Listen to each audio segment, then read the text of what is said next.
It all started with a whisper, one that somehow turned into a worldwide headline. Radar Online suddenly knew the most private detail about Prince Harry imaginable. Not about royal duties, not about charities, but about what was on his bathroom shelf. Finasteride, minoxidil, the exact medication for hair loss that millions use, quietly but few want, broadcast across the globe. Someone had to feed that story, and according to insiders, that someone was none other than Meghan Markle, the Duchess of Drama herself. To the public, it looked like another juicy tabloid scoop. But to Harry, it was humiliation wrapped in betrayal. The world wasn't just gossiping about his thinning crown. They were dissecting his masculinity, his pride, his privacy. The cruelest part? The source didn't come from a royal aide or a careless friend. Only one person knew that secret, the woman who once promised to protect him. Observers say this wasn't an accident. Meghan didn't slip, she strategized. The leak wasn't about hair, it was about control. The message behind the whispers was simple. You don't get to leave me. I get the last word. And it worked. Overnight, Meghan was back in the headlines, positioned as the wounded wife, while Harry became the punchline. But beneath the surface of this gossip storm was a deeper war. One not of words, but of power. Because for Meghan Markle, image is everything. Every headline, every photo, every carefully worded source quote serves a purpose to shape the narrative before anyone else can. The finasteride leak wasn't the start of their breakup. It was the proof that the marriage had already imploded, and that Meghan intended to win the story before she lost the man. Behind the sunny photos and polished interviews, their California fairy tale was crumbling in slow motion. Insiders describe a marriage that had quietly gone from passionate rebellion to polite distance. The Montecito mansion, once their symbol of freedom, had become a cold, expensive office where two ex-lovers played co-workers for the cameras. After the birth of their second child, something vital disappeared. No date nights, no late-night laughter, just tension. Prince Harry reportedly felt rejected, isolated, and stripped of purpose. Meghan, on the other hand, felt bored. The royal glow had faded, and with it, the excitement that once surrounded her every move. But Meghan Markle doesn't get dumped. She controls the exit. While Harry tried to save what was left, Meghan allegedly started plotting her next act. The timing of the leaks, the sources close to the couple, the sudden shifts in media tone, they weren't coincidences. They were chess moves. And when Harry finally seemed ready to walk, Meghan flipped the script. Suddenly, whispers appeared online. He's changed. He's distant. The medication is affecting him. The same private detail that could destroy his confidence became the reason she looked blameless. Meghan's mastery of narrative was in full swing, the wounded duchess, misunderstood and graceful, standing tall while the world pitted her. But this wasn't heartbreak. It was strategy. She knew the world loves a victim, and if she couldn't win back the man, she'd win the sympathy. Every friend's quote fed that machine. Every rumor turned Harry from a prince into a cautionary tale. And for Meghan, that was the plan all along. Because in her world, heartbreak isn't something to survive, it's something to monetize.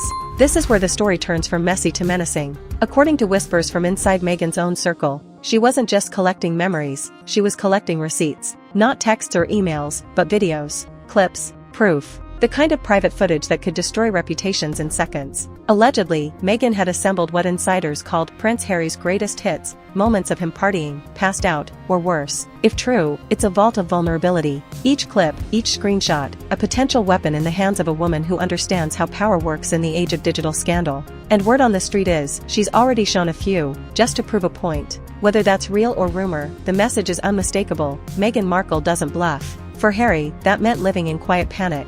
Every argument, every silence carried an unspoken threat. She knows too much. The woman who once told him he was special now allegedly held the evidence of his worst mistakes. It's giving blackmail, it's giving revenge, and it's every man's nightmare. Behind the smiles for the cameras, Harry was reportedly unraveling, embarrassed, paranoid, and praying nothing else would surface. The leak about his medication was bad enough, but if there really are clips or receipts, then this divorce isn't just emotional. It's strategic warfare. Because Meghan Markle doesn't fight to leave, she fights to win. And for her, winning doesn't mean closure, it means dominance. Controlling the headlines, shaping public opinion, and leaving no doubt about who the world will side with when the papers are signed. The prince lost trust, the duchess gained leverage, and the chessboard was set for the ugliest royal breakup since Diana's. By now, the story had escaped the palace gates and exploded into tabloids everywhere. What should have been a private matter, a man dealing with the insecurity of hair loss, became the punchline of the week. The leak spelled out every detail, the medication names, the rumored side effects, and even the suggestion that Harry's love life had gone flat. It was brutal, intimate, and surgical, as if designed not to just embarrass him, but to break him.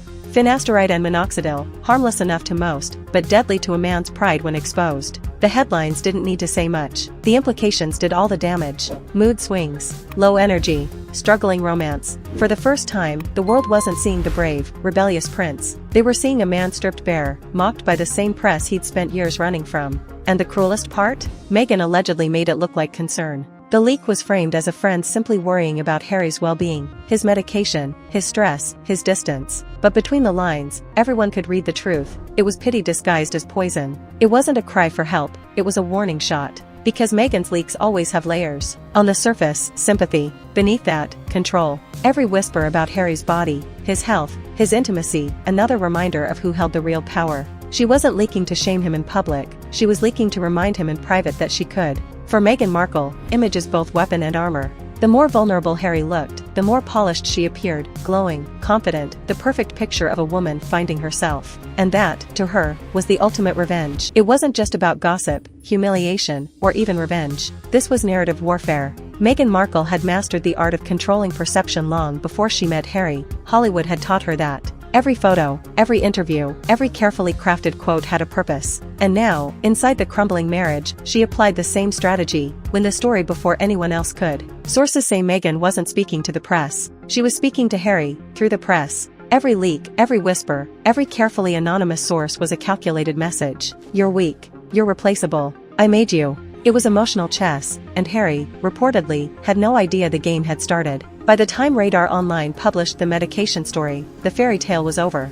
The prince, who once ran from the crown for love, was suddenly exposed, stripped of dignity, and left scrambling to protect his privacy. Meanwhile, Meghan was untouched, flawless, composed, and framed as the innocent victim. Her strategy was simple. If the marriage ended, she would not just survive, she would thrive. Every leak, every public appearance, every sympathetic article built the platform for her next move. Meghan wasn't just planning to exit the marriage, she was planning her ascent. And the world responded. Fans, critics, media outlets, all were captivated. The princess-turned-duchess-turned-Hollywood queen narrative unfolded like a well-directed series. Prince Harry became collateral, a cautionary tale buried under the glamour and headlines. In this story, love had nothing to do with it. Control was everything. Every word Meghan allowed the world to see was a reflection of a single idea. Power isn't given, it's taken. And she had already claimed her crown. Just when it seemed Meghan Markle had taken the upper hand, insiders say she dropped what could be the ultimate scandal, the so-called baby bombshell. Rumors began circulating that Meghan never carried her children herself, allegedly using surrogates instead.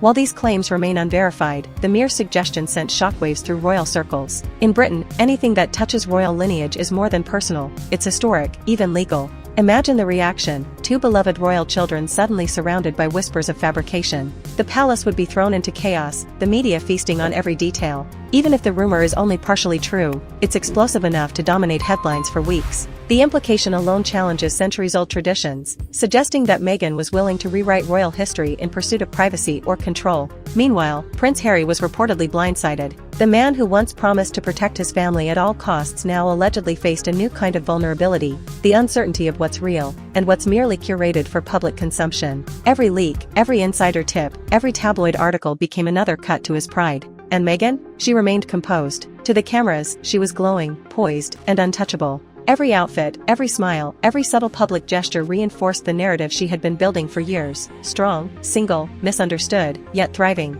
The world wasn't just watching, it was captivated. This wasn't random scandal-mongering. It was the calculated next move in a larger strategy. By keeping the public guessing, she maintained control over perception, over narrative, and over the man who once seemed untouchable. In her hands, rumors were no longer threats, they were tools, shaping the story on her terms and ensuring that the focus stayed on her rise, not Harry's fall. By now, the stage was set, and the players had fallen into place. Meghan Markle, the poised phoenix, rose from the ashes of her marriage with every move calculated to reinforce her dominance. Prince Harry, meanwhile, reportedly struggled behind the scenes, embarrassed, isolated, and stripped of control. The man who once chased freedom found himself trapped in a narrative he no longer controlled, every misstep amplified by leaks, whispers, and public scrutiny. The Montecito home, once a sanctuary, now resembled a stage for silent warfare. Body language experts reportedly observed Prince Harry trailing behind Meghan, avoiding eye contact, a shadow in the glow of her carefully curated public image. Every smile she offered the paparazzi,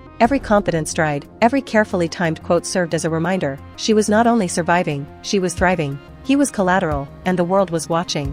Insiders say Meghan's endgame is close. Divorce papers may be imminent, with her brand, headlines, and public sympathy fully intact. Meanwhile, Harry's reputation seems precarious, his pride fractured and his personal life exposed. The contrast is stark, one rising, one faltering, a dramatic reversal of roles that reads like a real-life soap opera. In the end, this is a story about narrative control more than love or loss. Meghan's strategy has been consistent from Hollywood to royalty: leverage perception, dominate the story, and turn every vulnerability into ammunition. Prince Harry's challenges, the leaks, the alleged private footage, the medication exposure, illustrate the cost of being on the wrong side of a calculated narrative. What remains is clear. For Meghan Markle, it's never been about romance. It's been about power, strategy, and survival.